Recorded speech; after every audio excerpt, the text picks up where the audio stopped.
us this afternoon. We are here today to talk about how to connect with the younger generation of news consumers. Our panel here is called Swipe Up. Do we have any teens in the house? Teenagers? Anyone teens? No? Okay, I didn't think so. Do we have any? Oh, really? All right, good for you. I was going to say, that's when but I'm sure we do have people here who have teens at home, have teen kids, have children, right? So I don't need to tell you that most people born after 1990, and especially those born in the 2000s, aren't really sitting down for the nightly newscast or cracking open the newspaper or listening to the radio like they used to be. Younger millennials and Generation Z are far more likely to rely on social media platforms for their information, which is obviously a bit of a problem right now for our industry, given the current circumstances. In this session, we're going to explore how to connect with younger news consumers, how to draw them from socials to owned and operated platforms, how to remain relevant in a loud and chaotic media environment, and why Bill C-18, otherwise known as the Online News Act, is making much of this far more challenging. Now, we've got three amazing panelists here I will introduce, but I will let you know that after we do a little bit of chatting, there will be a Q&A period, so get your questions ready, and there will be someone around with a microphone, so you can ask our esteemed panelists anything you'd like. Speaker number one on the end here, this is Alison Middleton, Editor-in-Chief of Narcity. She joins us all the way from London in the UK. Narcity needs no introduction. It's absolute juggernaut in the digital media space with millions of millennial readers. Speaker number two is Anita Lee, a true innovator in this industry. She's a longtime journalist as well as publisher and founder of The Green Line, which is a hyper-local, community-focused outlet geared toward young Torontonians. And please correct me if I'm wrong on that. Okay, cool. Awesome. And then lastly, we have Natalie Crowell. She is the senior producer of audience experience for CBC's The National. And I can guarantee has seen her fair share of changes in consumption habits over the past, I think, 13 years, is it? With the 15 years with the public broadcaster. That's incredible. And as for me, you'll see, that was a millennial reference. I'm Lauren, as the Spice Girls. We were joking about how our little mics make us look like a girl band.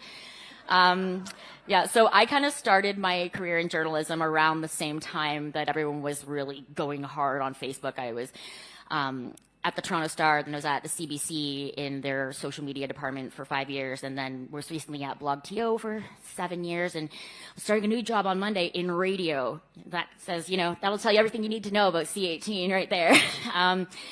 So yeah, let's begin. I'd like to start by asking each of our panelists how C-18 is affecting the ways in which you reach your audiences. So let's start with Alison. Here, sorry. Allie is her nickname. Can I say Allie? Or? With Allie. We'll go Allie, okay. Yeah. It's Alison here. It's like, oh.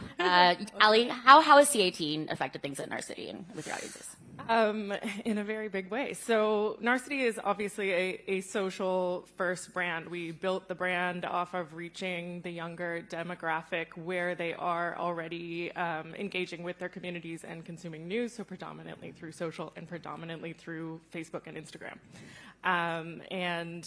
I talk to people no matter where I am or who I'm speaking to, and they know Narcity or they know MTL Blog, which is our Montreal local brand, because of our prevalence in their social feeds. So obviously, our ability to connect with these users where they already are has been a big part of who we've always been, and what we are good at and what we love to do.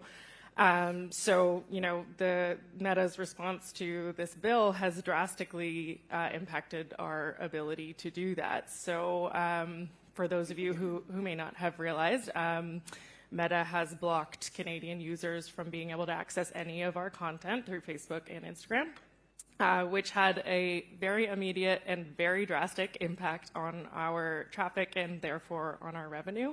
But more importantly, just on our ability to deliver on our mission to reach this younger demographic where they already are and to kind of, go with their natural behaviors of how they like to consume news.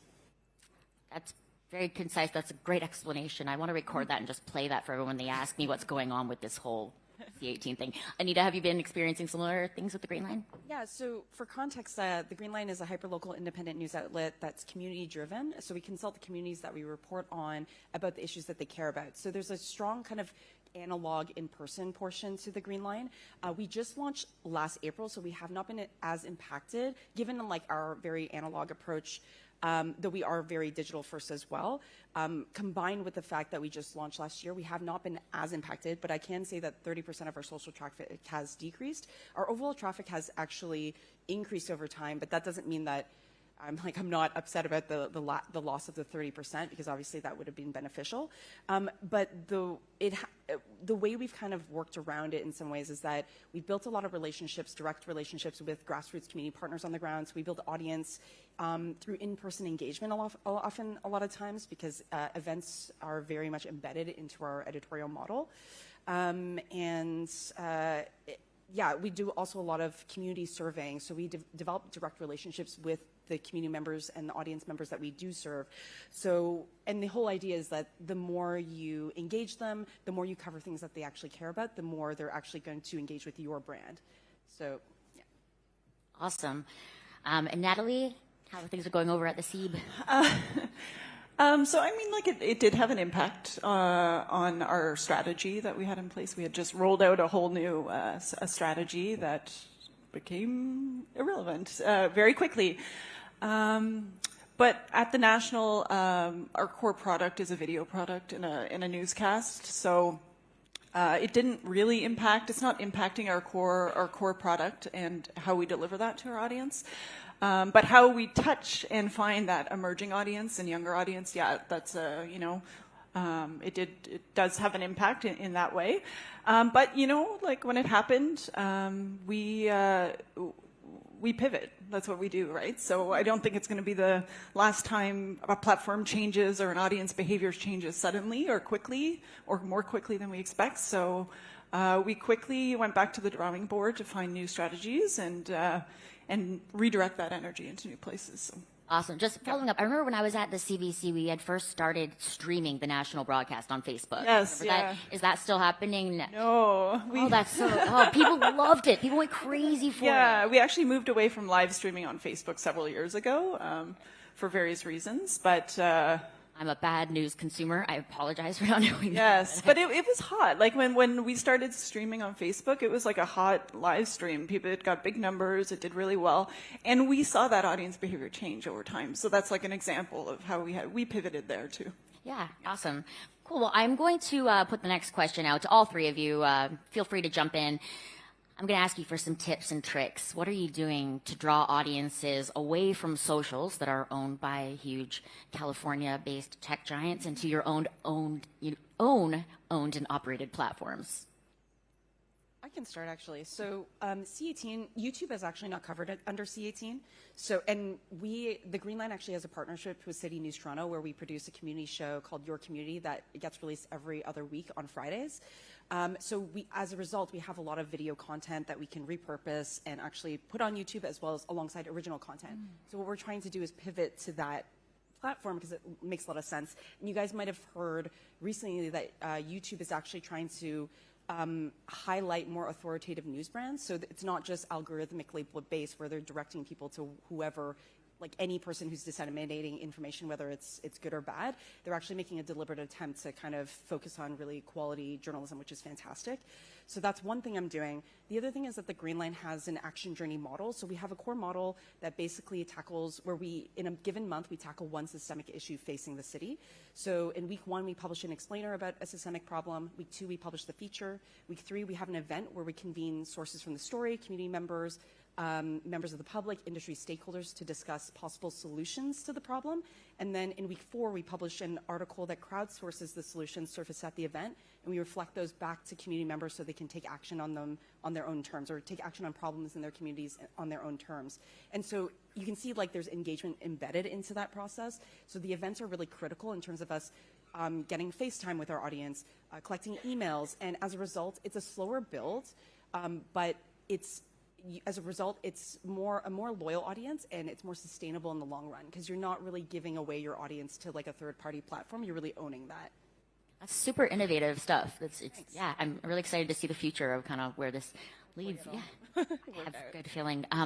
Ladies, you want to add anything to add? Yeah, I mean, on our end, I mean, we are obviously a very different type of business to the likes of the CBC, and we have always kind of thrived in our ability to pivot very quickly, be very adaptable, kind of that sort of startup mentality really from the beginning.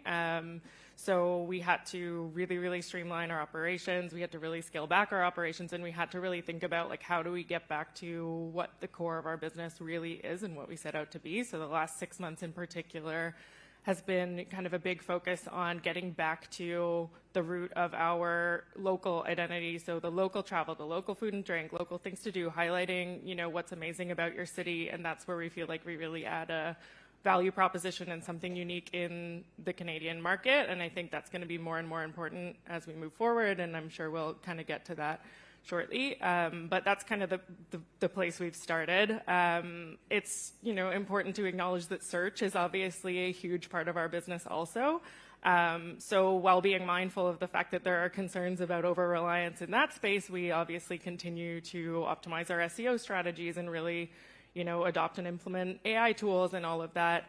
We're really leaning into balancing that local coverage with more service journalism, so thinking about how do we create content that helps Canadians just make decisions in their day-to-day lives? And we're having a lot of success in that space, so we'll continue to kind of, you know, balance both things as part of our coverage, while still really trying to stay very focused on that local identity.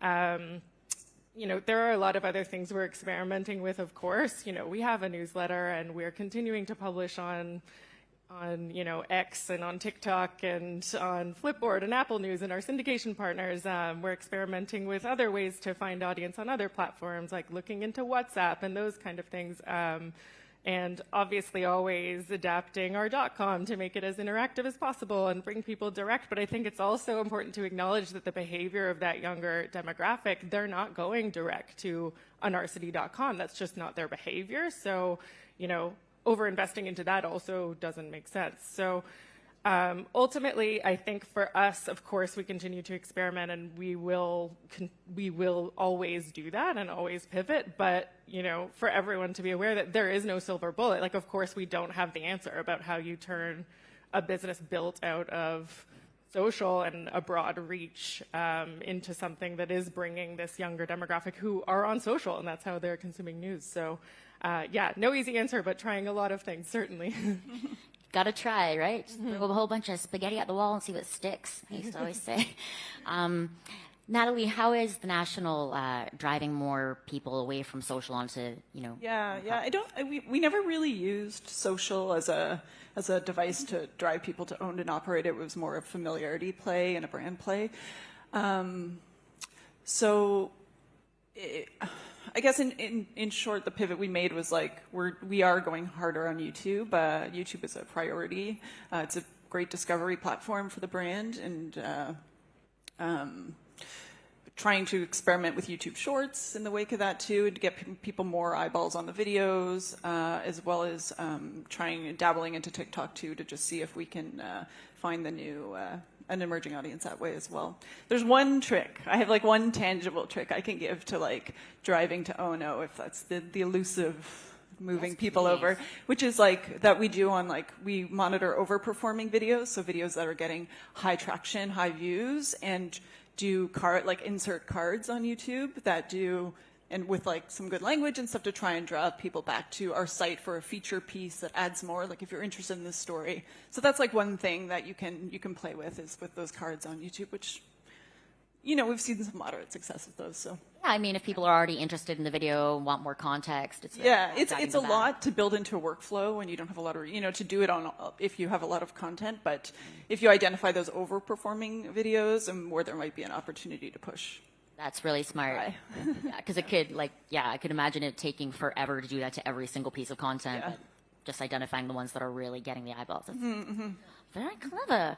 All right, I'm going to ask you all. I think, Anita, this is kind of a good one for you. In this environment where it's harder than ever to reach younger audiences, how do we effectively address their concerns? I mean, younger people are looking at things like affordability, housing issues, climate change, whether or not Taylor Swift is at the NFL game. You know, that's a very dark joke. Kids are actually interested in very serious things as well, though. You know, like younger audiences, and so I think that's something that you're doing effectively, right? Absolutely. So our mission statement is that we investigate the way we live to help young and other underserved Torontonians survive and thrive in a rapidly changing